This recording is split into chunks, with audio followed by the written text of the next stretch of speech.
Xin chào mọi người, hôm nay Châu trở lại với kênh của mình với một cái bài test thì nó tương đối hơi dài và có nhiều từ vựng. Bonjour tous les amis, je reviens à ma chaîne Liu Châu. Dans cette vidéo, comme d'habitude, je lis le test. C'est plutôt le test un peu long. Allez, on commence. Des charpentes au droit. La philosophie d'Arthur Lochemont. Il y a 10 ans, vous avez interrompu vos études de philosophie et de droit pour passer un cap charpentier à pierriste. Pourquoi un tel changement? Je me suis retrouvée à la forge après 2 ans de repas littéraire. C'était une période troublante car j'avais un peu de mal à digérer l'échec des concours que j'avais passés. Je me suis demandé ce que je faisais à la forge, qui était finalement ma solution de repli. Je n'avais en fait plus vraiment l'envie de faire des études. Ce n'est donc pas un attrait pour le travail manuel qui vous a poussé à vous inscrire? Pas du tout.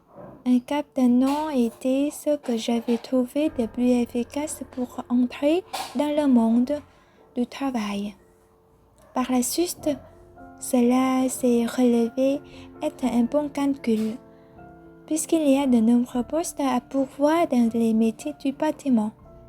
Très vite, j'ai pu, comme prévu, voyager en travaillant. Pendant cette période, je me suis inspirée de la devise des compagnons allemands qui est voyager en travaillant et travailler en voyageant. Vos débuts en tant que charpentier ont été compliqués. Vous n'aviez jamais manié ces outils avant. Qu'est-ce qui vous a fait tenir malgré la douleur et les saignements? Les premières semaines, je m'abîmais en effet beaucoup les mains. J'avais des pansements partout. À cela s'ajoutaient les moqueries car j'étais rocher. Je suis en plus assez longiligne et j'ai des lunettes. Donc les apparences ne jouent pas pour moi dans un atelier de charpente.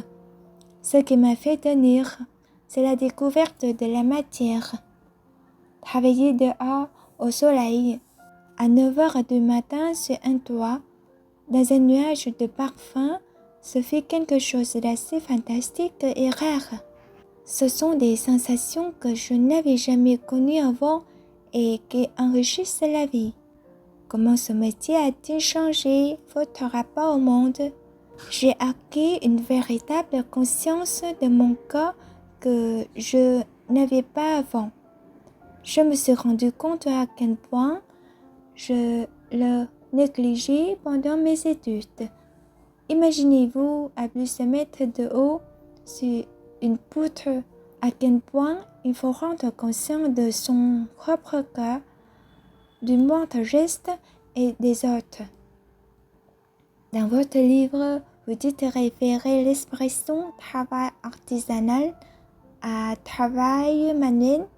Pouvez-vous nous expliquer pourquoi on parle de travail manuel comme s'il n'y avait pas d'intellect mobilisé dans ces métiers? Pourtant, sur un chantier, les artisans mobilisent l'ensemble du corps ainsi qu'une vision dans l'espace, une compréhension et intuition de la matière.